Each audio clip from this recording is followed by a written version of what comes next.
News Talk 1240.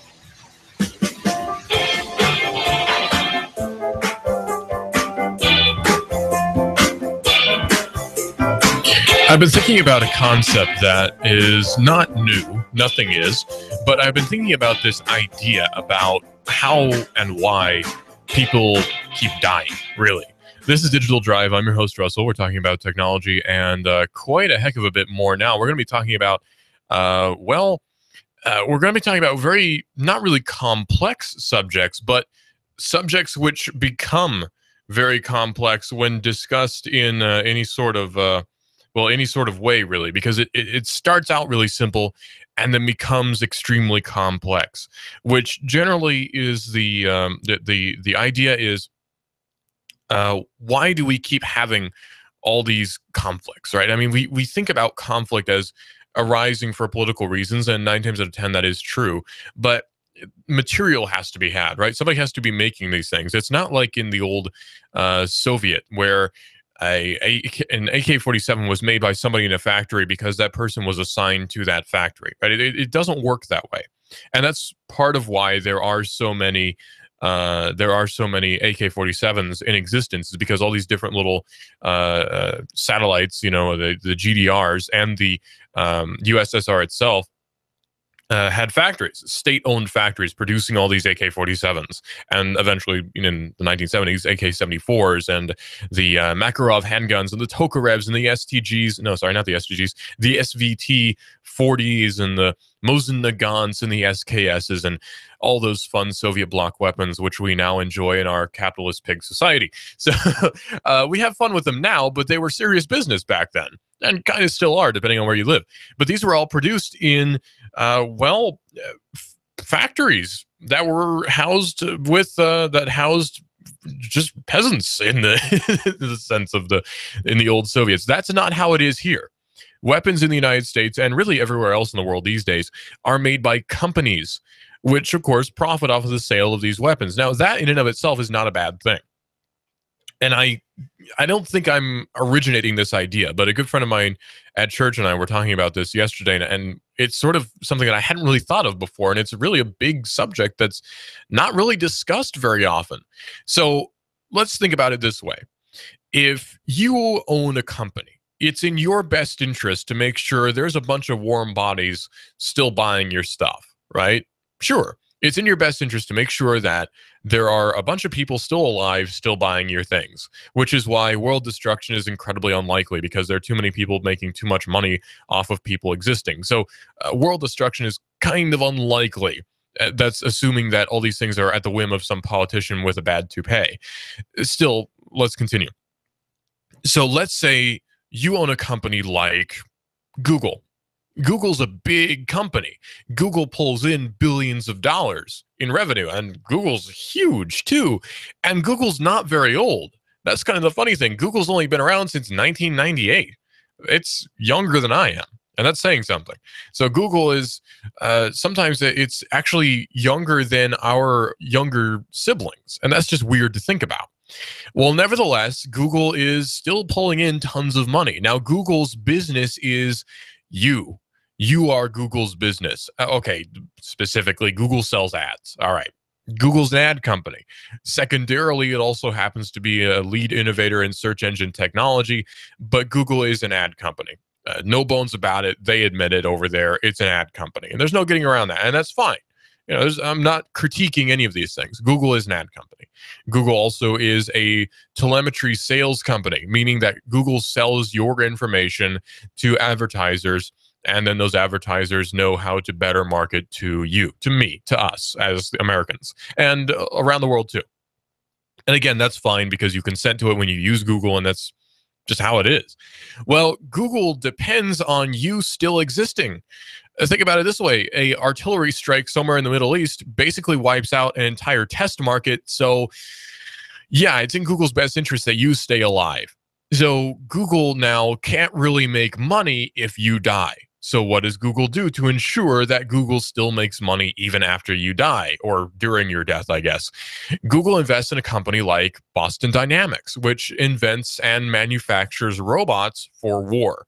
That sounds really futuristic and scary, but that is what Boston Dynamics does. Now, it's not just war. I know it's also helping people, firefighting, whatever. But if it's a cool advanced technology, the military is going to use it to kill people. That's just how it is. Anytime there's a new cool technology, someone in some government office is going to come up with some way for that to kill another human being. Welcome to the world. It's not just the United States either. It's every other country which has a military, and every other paramilitary organization, every police force, and every military contractor has dreamed up in their head some way for some cool technology to be used to kill you. And that's just the way of things now. So again, I'm not necessarily critiquing that either. That's just the way of things. That's just how it is. So that being the case, Google can now make money whether you live or die, because Google can now make money off of you living, and Google can now make money off of you dying. And that's great for Google, not so great for us, but it's great for Google. Okay, another example, Daewoo is a South Korean company which manufactures VCRs. Well, okay, it did manufacture VCRs in the 90s to the early 2000s. Very popular manufacturer of TVs, all sorts of little consumer electronics, things you don't really need, but they're kind of cool. Daewoo makes it. Well, guess what else Daewoo makes?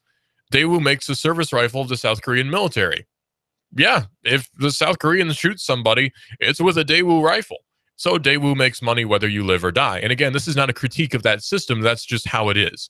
This is just a study in the current capitalist society in which we live. And it's not a critique. It's just calling attention to how it is, right? Not saying this is terrible, this is bad, it should end. Just saying that's how it is. So now we live in an age where companies make money off of you living and you dying. The same companies which manufacture morphine for you to survive in your hospital bed make morphine for soldiers to survive on a battlefield. The same companies which make very powerful drugs for you in your hospital bed also make very powerful drugs to kill people in execution chambers. That's just the way of it. And that's our society today. And it's really bizarre because it used to be that really it was in every company's best interest that you stay alive. That is no longer the case. So there has to be a reason, right? There's always a reason for everything. Nothing happens just by simple chance, except for when physics demands it, like when you roll dice, I mean, nothing other than that happens by just pure happenstance. Everything happens for a reason. So why are we manufacturing weapons of destruction, sometimes even mass destruction? Because a company is making that. It's not government manufacture. It's a company making that. Army Corps of Engineers will auction out, or will hire out and contract out different people to do different things. That's just how it is. People are contracted out to do things. Lots of money gets made. So the DoD is actually one of the biggest spenders in government ever. It's actually one of the biggest spenders, period. Trillions of dollars get spent on these different contractors. So that's why we keep seeing companies profiteering off of you dying or somebody else dying who is unrelated to you in a country somewhere else. So it's okay then, I guess.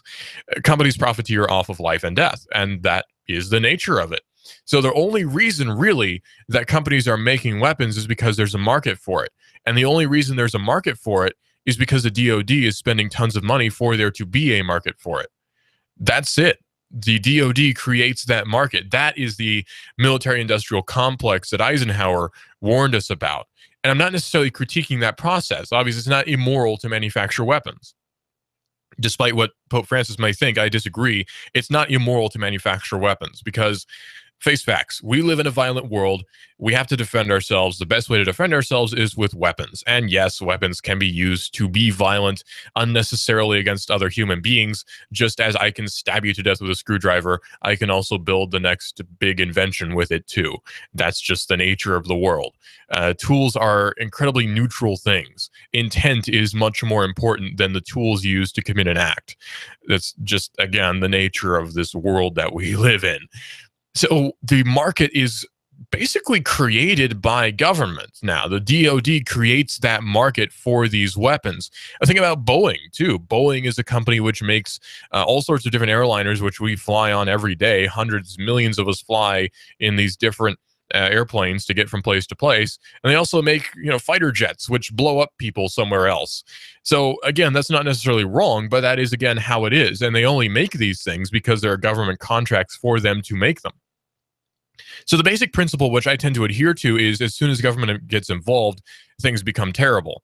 And that does tend to be the case. Now, there are some exceptions, sure. Think about this. The computer revolution was actually kind of sparked by war. And again, I'm not really defending that. I'm just saying that that is the simple fact of the matter. Why did we have computers being built? Because we needed to track telemetry, or trajectory, I should say, of artillery fire. That was it. We needed to track how far in these particular weather conditions and how we should aim artillery to bomb the Germans better, mo better. That was why the UNIVAC was created.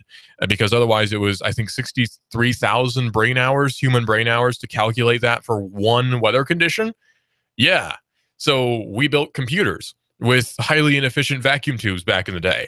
And then we figured out that silicon was a great conductor and actually worked as a transistor. So then we had multiple chips, and we had ICs, and then jump in the 1980s, we had the personal computer revolution, and here we are today. Technology, computers especially, is the fastest moving field ever. Computers are actually, seriously, personal computers is the fastest moving industry ever in the history of the world that we know of, in recorded known history. Personal computers are moving faster than anything we've ever seen before. And it's really astonishing, because this is the modern world that we live in, and war actually partially is to thank, actually, for what we have today, which is kind of weird to think about. I mean, we are essentially standing on the corpses of many dead people holding up our smartphones. And again, I'm not critiquing that, because again, that's just how it is. But it's still weird to think about. I mean, I'm not saying that, oh, this is the evil system that we live in. It's sort of necessary. It's terrible, but that's how it is. I mean, it's not really defensible, but again, that is just how it is. They don't think that it'd be that way, but it do, is basically what I'm saying. So the computer revolution is to thank. I mean, the many deaths are to thank for the computer revolution. The need to kill people more efficiently is to thank for the modern computer revolution that we have today. GPSs were designed for troops in the battlefield to be able to move more accurately. Again, the purpose was killing people, and now we use it to drive from place to place, which again further illustrates the idea that tools are just tools. That's all they are. GPS can be used to move troops around to kill a bunch of people very efficiently, or it can be used for your trip to California. It's just a tool, and that's all it is. Your gun can be used to defend your homestead somewhere in rural Utah from mountain lions that keep eating your goats. But they can also be used to kill a bunch of civilians in some village somewhere. It's just a tool. It's intent that matters. Now, another idea that I've been sort of kicking around is the idea of intellectual property. Things have progressed a lot in the last 100 years. I mean, a lot. Now, the progress has not even been gradual, so it seems like it should have been a massive shock for us how quickly things have been moving. But I guess this is a further example of the adaptability of the human race, because we are really quite adaptable. We haven't really noticed a huge change, actually. People growing up in the 1950s are using smartphones today, and it's weird to think about. Yeah, another good point that was just texted to me is medical science has a lot to thank for war. We needed to find good ways to do surgery on people, because a lot of people happen to have lead balls embedded in their rib cages that had, cotton from people's uniforms getting pushed into their bodies. That's going to fester and infect. We need to find a good way to disinfect that. And so war, again, is to thank for modern medicine. It's strange to think about, but that is the case. Again, a lot of dead people is the reason we have what we have today. Again, that's not a critique. That's just the simple fact of the matter. I'm not saying that's good or bad. That just is. It's sort of a neutral thing. It just is. Again, medical science can be used for... Actually, medical science is one of the fields that can't really be used for good or bad, I suppose. Now, abortion might be an exception to that, so there is that always. But again, medical science has war to thank for it being the way it is. And I hate to say it, but war is actually almost a necessity for how we live today. It's not really a necessity anymore, but it was. But then again, maybe people thought back then that war was not a necessity and we're perfectly fine with hand carts and horse-drawn carriages. Who knows? It's weird to think about. As we've been progressing very quickly, though, we now live in an era where information is everywhere. You can't escape it. You can access information anywhere you want, anywhere in the world, always. And that's just, again, how it is. Even if you're homeless, you can go to a public library and access the world's repository of information for free to you, I suppose. So again, information is everywhere. So this raises the question, do we actually really own anything on the internet? Can we truly say that this is ours in the sense of exclusivity? No, not really. If it's on the internet, it's not exclusive anymore. There are efforts to, put DRM, digital rights management, on different items in order to sort of lock them in place to make sure you can't take them for your own repurposing. But again, that doesn't really work because there's always ways to get around DRM. Just ask anyone who's played a pirated game. There's always a way to get around DRM. Unless it's Star Force, that was the worst DRM ever. Thank you, Ubisoft. But anyway, you get the idea. So our world has changed a lot. Information is now everywhere and freely accessible to everyone. We are overloaded with information to the point where people are so overloaded with information that we almost don't understand which information is important and which isn't. To some people, watching someone play a game and commentating over it is just as important as a college lecture. And that's really weird, but again, that's how it is. We are a very material society. Nowadays, success, the definition of success has changed from what it used to be. Success used to be having a family, providing for that family, not being mauled by some bear, and that was it. That was success. You managed to live to the ripe old age of 50, you died, and you had progenitors.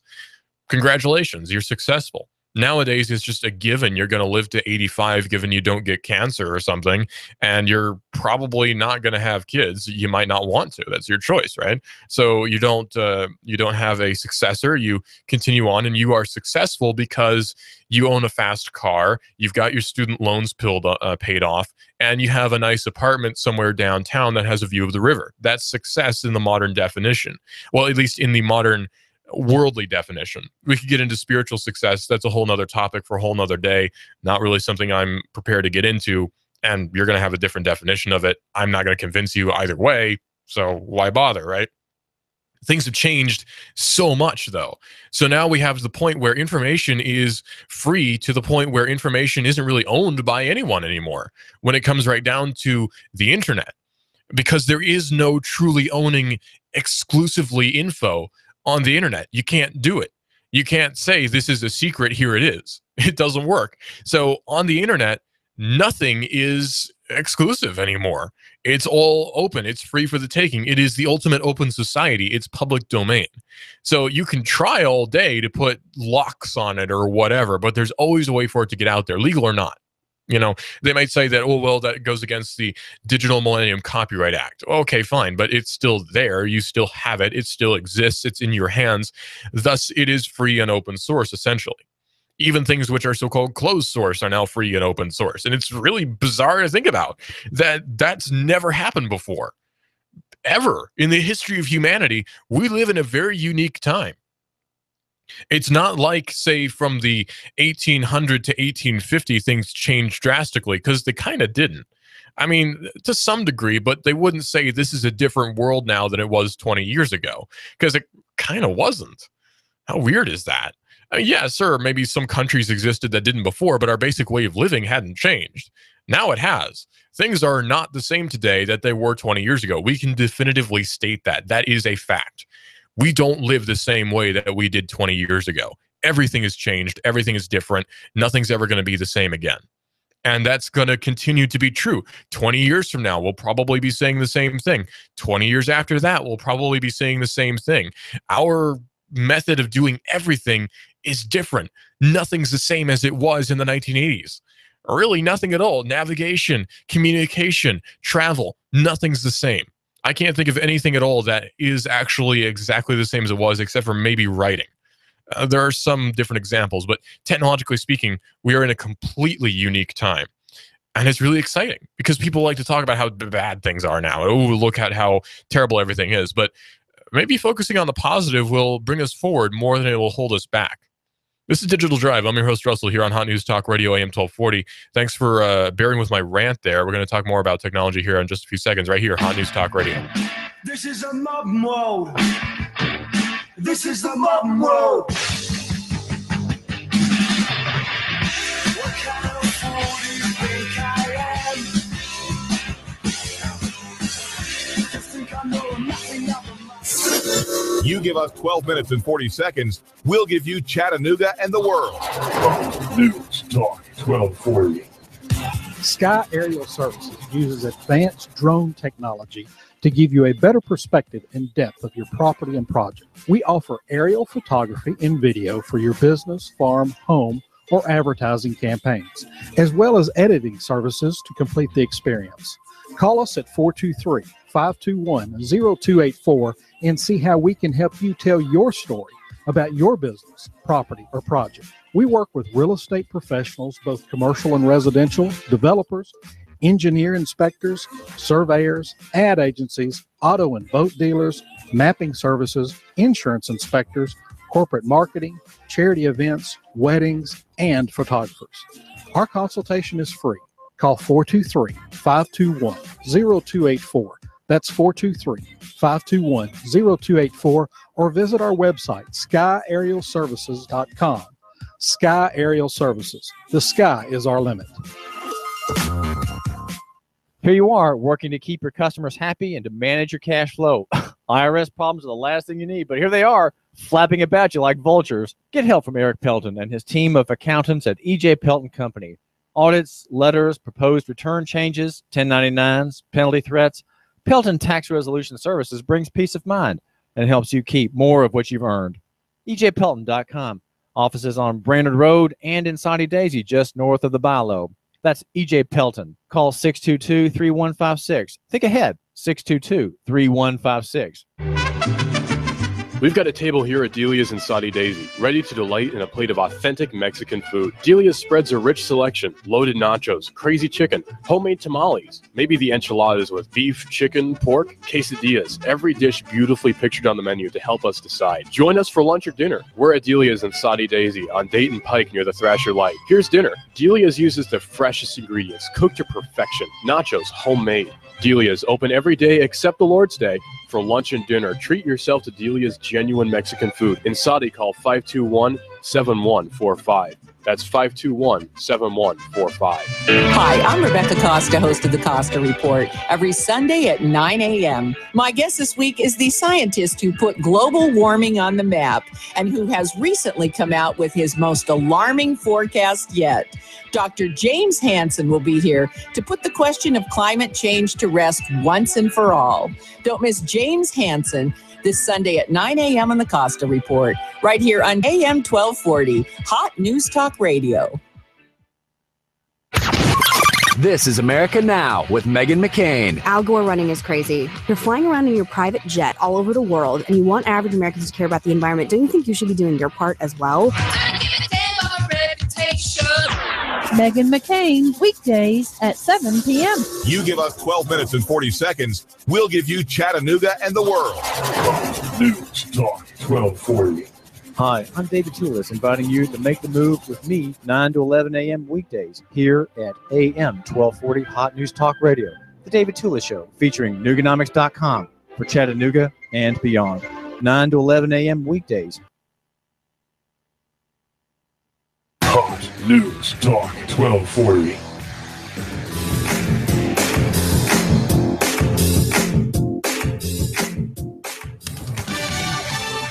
Fox News Radio, I'm Pat O'Neill. Search teams in the hunt for the missing U.S. cargo ship near the Bahamas are now looking for survivors. For our search planning efforts, we are assuming that the vessel has sank. We believe it sank in the last known position that we recorded on Thursday. Coast Guard Captain Mark Fedor says the body of one crew member was found in a survival suit. 33 were on board.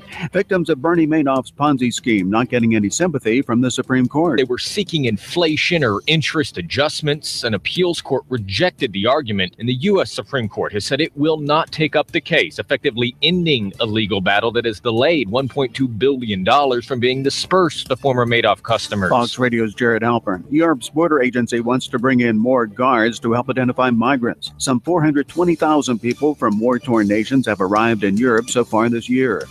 Fox News, we report, you decide. You give us 12 minutes and 40 seconds, we'll give you Chattanooga and the world. Fox News Talk 1240.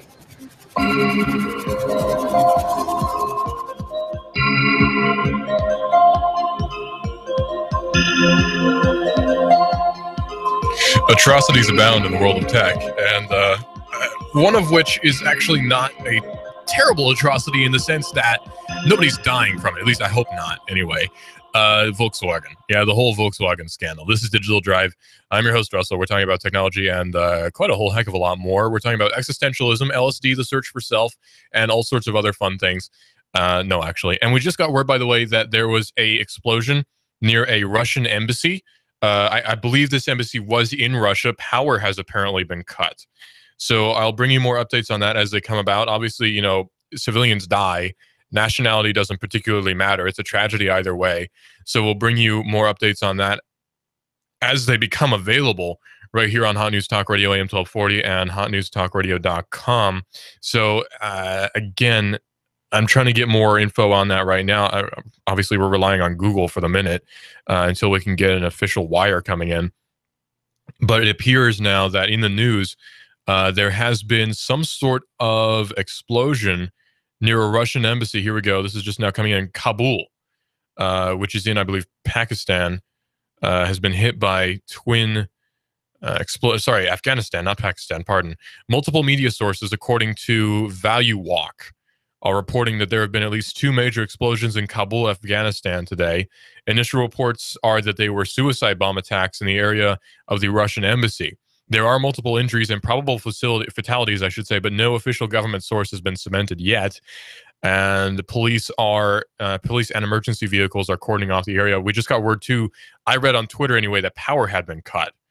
Not sure why that would be, but we'll bring you more updates on that throughout the hour here on Hot News Talk Radio AM 1240 and hotnewstalkradio.com. Of course, the major speculation is going to be that this is because of the Russian airstrikes against ISIS or the Islamic State or whoever they're bombing, depending on who you're asking, over there in Syria. So more updates on that as they come out. Probably you'll be hearing about that from CBS in just a few minutes, maybe 30 minutes or so. So we'll bring more updates on that here on Hot News Talk Radio AM 1240 and hotnewstalkradio.com. So I was talking with a good friend of mine at church yesterday, and believe it or not, my church is not one that does not believe in science. Well, I mean, you know, evolution is another topic, but basically we all get that science is very important. We're not like the Luddite Christians who sit around and say that smartphones are evil and you should never watch Harry Potter. You know, we're not that sort. So he's actually I don't want to give his identity away, but we'll say he's a scientist, specializing in chemistry perhaps, and very smart guy. It's always fun to talk to him because he's a very smart guy, and I like really smart people, I guess. So anyway, we were talking about the whole Volkswagen debacle though. And the environmental impact is actually not quite so bad. In fact, not nearly so bad as we may be led to believe. In fact, really, the environmental impact is probably nil. You see, here's the thing, right? Volkswagen is a company which produces diesel cars. It's actually a company which produces some of the best diesel cars. Volvo put out the turbo diesels.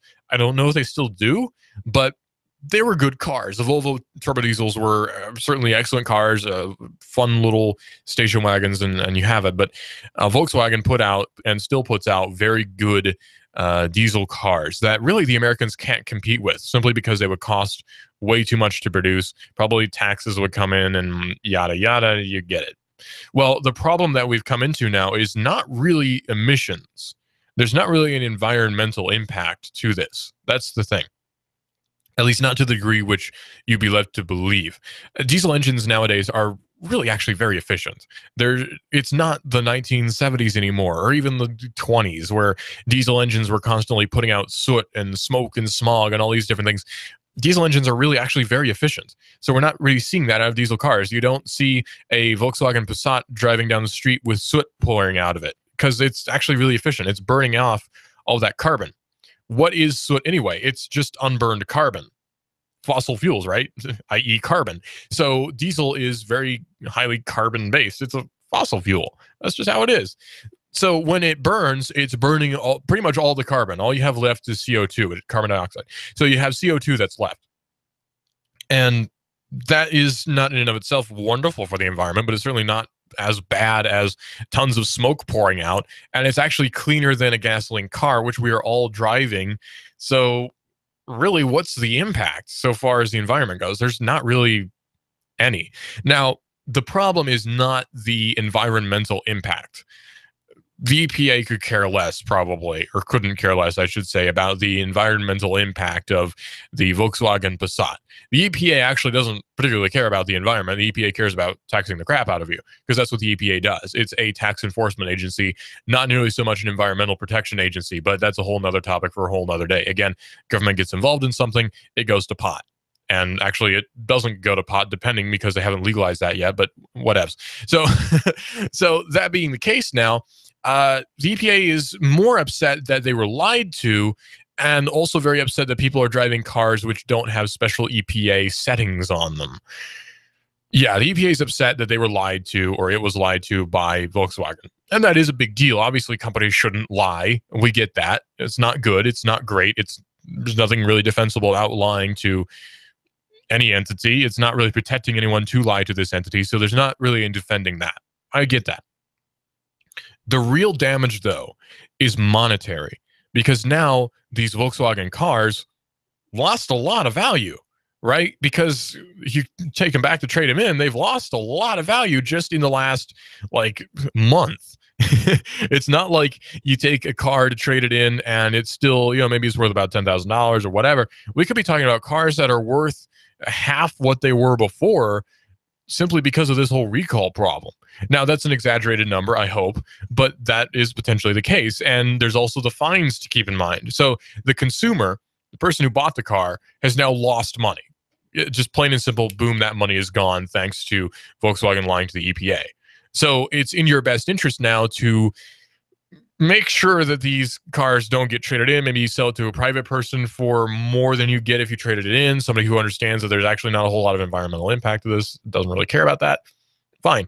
Another problem that we see is Hamilton County is a state which enforces emissions testing standards, right? Catoosa County doesn't. That's the county which I live in, and so we don't really worry about emissions because we hate the environment, I guess. I don't know. But Hamilton County does care quite a bit about emissions testing, to the point where if your check engine light happens to be on, you're going to fail. There are a lot of different things which will just fail you immediately. Now, something which could happen, I don't know if it will, but theoretically could, is Hamilton County says all of these particular Volkswagen diesel engine cars will fail the emissions standards test. If you have one of these cars in Hamilton County, you will fail the test. Now, that would have to be set, I assume anyway, by some sort of panel, probably some sort of appointed panel that's put in by the city council or some sort of Hamilton County commission. I don't know the process for that specifically, but it could happen. Again, theoretically could happen. It's not likely, but it could. So there is the theoretical situation where Hamilton County simply says, you own this diesel car, you fail. And you have to pass the emission standards test to drive in Hamilton County, to own your car in Hamilton County, which is, I know, tyrannical, stupid, short-sighted perhaps, but that is how it is in Hamilton County. There are exemptions, yeah, but that is how it is in Hamilton County, which might actually be the deciding factor in some people moving to Hamilton County. Like myself, actually. I don't know. It's sort of a trade-off because Catoosa has obviously the income tax, which is kind of bad, but Georgia statewide has the income tax, which is bad, but Catoosa County doesn't have emission standards testing, which is kind of good because in Catoosa County, you can get a title for pretty much anything as long as it has an engine, 4 wheels, and a rear view mirror. You can pretty much drive whatever you want. So long as you can somehow affix a license plate to it, you can drive it. And that's pretty cool. Hamilton County tends to be more forward, I guess, than that. It tends to be more clean and eco-friendly and green and all that fun stuff. I think I'll stick in Catoosa personally, but that's just me. Again, that's my personal preference. Where you live is your personal preference. You can choose to go live in Estonia if you so choose, and that's your personal preference. I'm not going to tell you not to, right? I mean, it's nothing particularly wrong with wanting to do that. So the emission standards testing problem, the EPA problem with the Volkswagen cars is really not a problem of environment so much as it's a problem of money. It really is a money problem. It's not an environment problem. because these diesel engine cars are probably not going to hurt the environment any more than any other car. In fact, they might actually be cleaner than the gasoline car, which you're driving right now. I mean, my, was it 1998 Buick LeSabre, not Regal. I wish it was a Regal, but oh well. Buick LeSabre that I got from my grandfather has the check engine light. That's just always on. I don't know why, it just is. And no matter what we do, the check engine light does not turn off. It drives fine. I'm sure it's horribly inefficient, but it drives fine. And it gets me from point A to point B. If I lived in Hamilton County, maybe I wouldn't be able to drive that. Maybe, I don't know, is it below the threshold? Because there is a certain year threshold. I think it's actually 95. I think it's 20 years before the current date. So that would be 95. It's a pain. It's a hassle. You know, it's a kick in the pants. But that's just how Hamilton County is. And if you don't like it, petition for it to not be that way, I guess. I don't know. Well, the issue of privacy is a very big issue, and it's one that is always sort of sticking in my craw. It's that corn kernel that gets in between your teeth and you can't get it out, and is really annoying.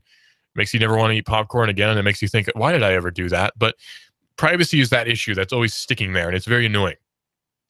And in California, it seems that most people in elected positions, I don't really care about privacy that much. It's not really their big deal. It's not their main focus. Over there in California, it seems like most elected officials don't really care that much about privacy. Maybe they pretend to the degree that, you know, they're elected in on the platform of privacy, but really they probably don't care a whole heck of a lot about privacy. Well, a California city mayor relinquished electronics and passwords to agents. Stockton, California mayor, according to Ars Technica, Anthony R. Silva, attended a recent mayor's conference in China. China. Why would you attend a mayor's conference in China? Is there some massive similarity between mayors in China and mayors in California? Actually, there probably is.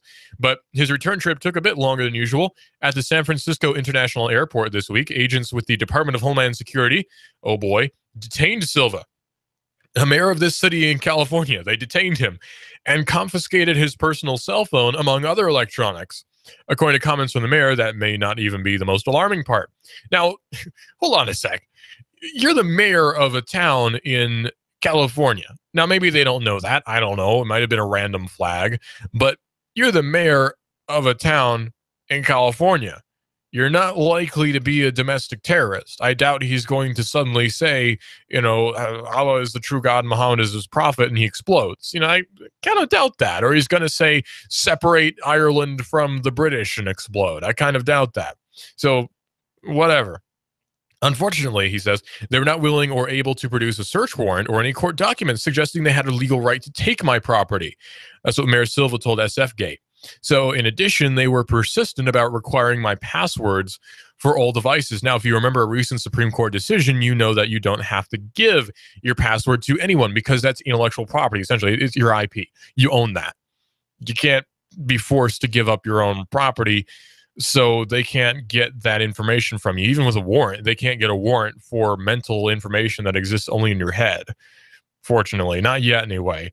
So the mayor's attorney, Mark Reichel, told SF-Gate that Silva was not allowed to leave the airport without forfeiting his passwords. Now, that might be an incorrect statement because legally he probably actually was allowed to leave the airport. I think, I hope. But anyway, Reichel was not present for Silva's interaction with the Department of Homeland Security agents either.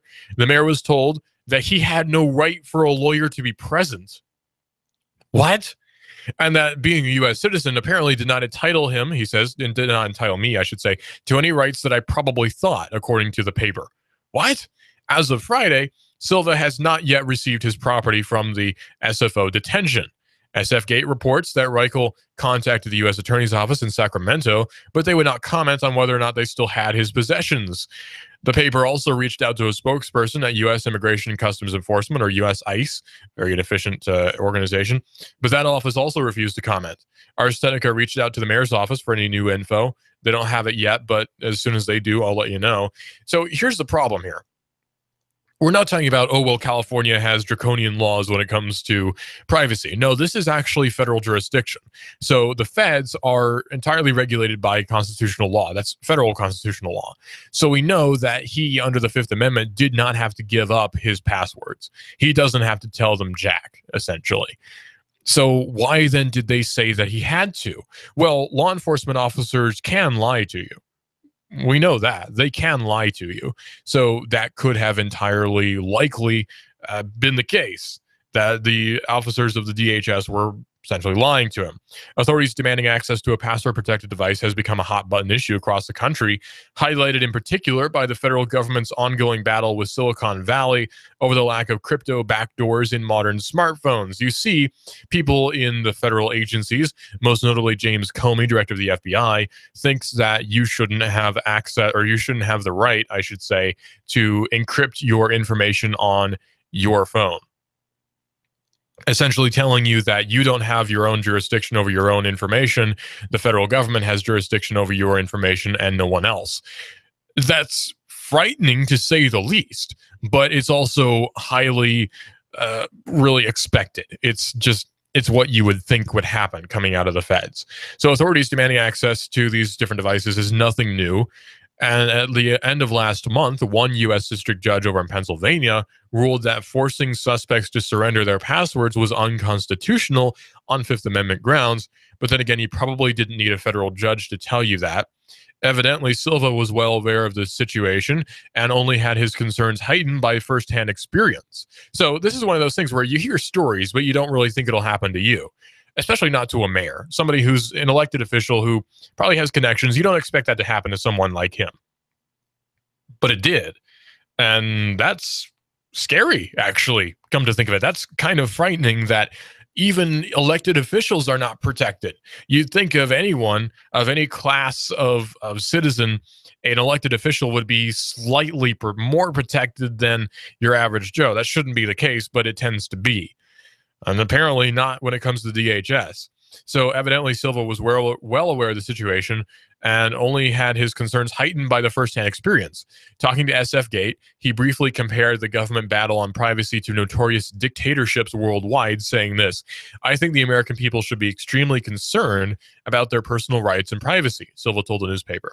"As I was being searched at the airport, there was a Latino couple to my left and an Asian couple to my right also being aggressively searched. I briefly had to remind myself that this was not North Korea or Nazi Germany. This is the land of the free." Well, that may have been a true statement many moons ago, but not really anymore. It's not really the land of the free anymore if these kinds of things happen.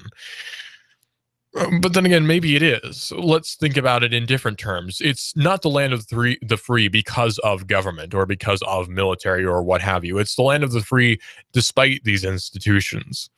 Institutions don't actually protect you. They never have. They probably never will. That's just how it is. Again, that's a simple fact of life, is that these governmental institutions don't protect you. Your protection is not in their best interest. That's just the nature of it. Their best interest is really self-preservation, because they are the ones perpetrating these different intrusions against you. After all, the DHS is the Department of Homeland Security and is in and of itself an institution which is supposedly designed to protect you and yet is acting as an aggressor against you.